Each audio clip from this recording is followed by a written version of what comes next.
بسم اللہ الرحمن الرحیم۔ آج کی اس ویڈیو میں ہم آپ کو پیارے نبی صلی اللہ علیہ وسلم اور ایک بوڑھی عورت کا ایمان افروز واقعہ سنائیں گے، جسے سن کر آپ کا ایمان تازہ ہو جائے گا۔ لہٰذا اس واقعے کو جاننے کے لیے ویڈیو کو آخر تک ضرور دیکھیں۔ ایک بار کا واقعہ ہے کہ مکہ شہر میں ایک بوڑھی عورت اپنا سارا سامان باندھے ہوئے اپنے گھر کے باہر کھڑی ہوئی تھی۔ وہ مکہ شہر چھوڑ کر کہیں اور جا رہی تھی، کیونکہ اس بوڑھی عورت نے یہ سنا تھا کہ مکہ میں ایک ایسا جادوگر آ گیا ہے جو لوگوں پر اپنا جادو کر دیتا ہے، اور وہ جس سے بھی ملتا ہے اس کا دین چھین لیتا ہے اور اس کو اپنے دین میں لے لیتا ہے۔ اسی ڈر کی وجہ سے وہ بوڑھی عورت مکہ شہر چھوڑ کر جا رہی تھی کہ کہیں وہ جادوگر اس کا دین نہ چھین لے۔ اسی وجہ سے وہ اپنا سارا سامان باندھے گھر کے باہر کھڑی ہوئی تھی۔ اس کے سامان کا وزن کافی تھا، اس لیے وہ خود نہیں اٹھا پا رہی تھی۔ اتنے میں وہاں سے پیارے نبی صلی اللہ علیہ وسلم کا گزر ہوا۔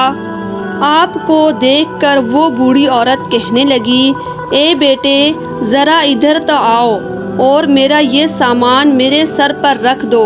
یہ سن کر آپ صلی اللہ علیہ وسلم بوڑھی عورت کے پاس آئے اور اس کا سارا سامان اٹھا کر اس کے سر پر رکھنے لگے، مگر جیسے ہی آپ نے وہ سامان اٹھایا تو آپ نے دیکھا کہ سامان تو بہت ہی وزنی ہے اور وہ بوڑھی عورت تو بہت ہی زیادہ کمزور تھی، یہ اس کو اٹھا کر کیسے چلے گی؟ اسی لیے آپ نے وہ سامان اٹھایا اور اپنے کندھوں پر رکھ لیا اور کہنے لگے، اے اماں، آپ اس وزنی سامان کو اٹھا کر کیسے چلو گی؟ اسی لیے اگر آپ چاہو تو آپ کا یہ سامان آپ کے ساتھ چھوڑ آؤں۔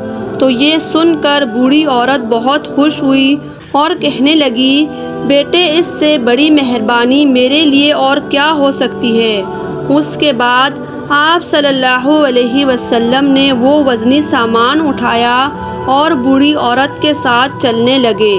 اب وہ بوڑھی عورت راستے میں آپ صلی اللہ علیہ وسلم سے باتیں کرتے ہوئے ساتھ ساتھ چلنے لگی۔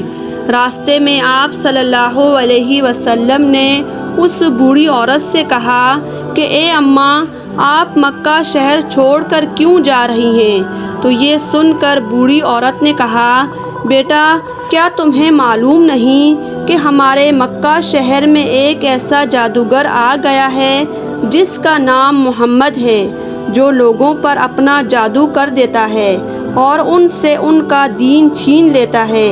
اے بیٹے، میں نے اپنی ساری زندگی بتوں سے محبت کی ہے اور میرے باپ داداؤں نے اپنی ساری زندگی بتوں کی پوجا کی ہے، اسی لیے میں چاہتی ہوں کہ میرے باپ داداؤں کا یہ دھرم چھوٹ نہ جائے۔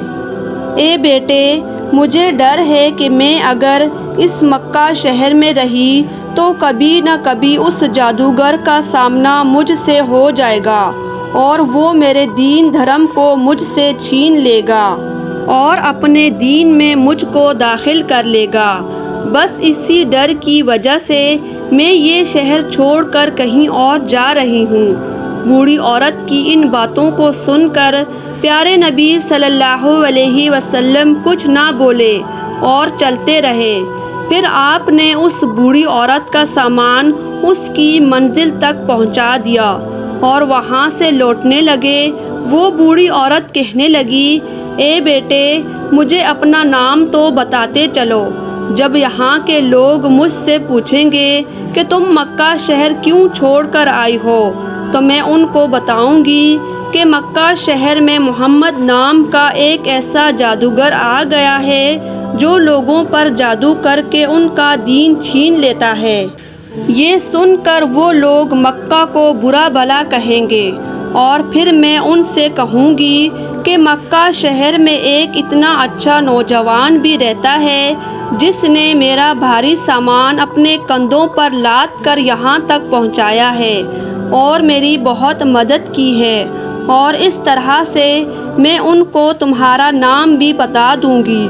بوڑھی عورت کی باتوں کو سن کر پیارے نبی صلی اللہ علیہ وسلم مسکرا دیے اور کہنے لگے، اے اماں، جس جادوگر کے ڈر سے تم مکہ شہر چھوڑ کر بھاگ رہی ہو، جس محمد کے ڈر سے تم مکہ چھوڑ کر آ گئی ہو، وہی محمد آج تمہارے سامنے کھڑا ہوا ہے۔ یہ سن کر بوڑھی عورت حیران اور پریشان ہو گئی اور اس کی آنکھوں میں آنسو آ گئے۔ پھر وہ بوڑھی عورت کہنے لگی، بیٹا، کیا سچ میں تم ہی محمد ہو؟ تو یہ سن کر آپ صلی اللہ علیہ وسلم نے کہا، ہاں اماں، لوگ مجھے ہی محمد کے نام سے پکارتے ہیں۔ اتنا سننا تھا کہ وہ بوڑھی عورت آپ صلی اللہ علیہ وسلم کے قدموں میں گر گئی اور کہنے لگی، اگر تم ہی محمد ہو تو پھر تمہارا جادو مجھ پر چل گیا ہے، میں آپ کی مرید ہو گئی ہوں، آپ مجھے بھی کلمہ پڑھا دیجیے۔ پھر اس بوڑھی عورت نے وہیں پر کلمہ پڑھا اور مسلمان ہو گئیں اور واپس مکہ شہر لوٹ آئیں۔ سبحان اللہ! کیا شان تھی ہمارے پیارے نبی صلی اللہ علیہ وسلم کی۔ اگر یہ واقعہ پسند آیا ہو تو ہمارے چینل کو سبسکرائب کریں، ویڈیو کو لائک اور شیئر ضرور کریں۔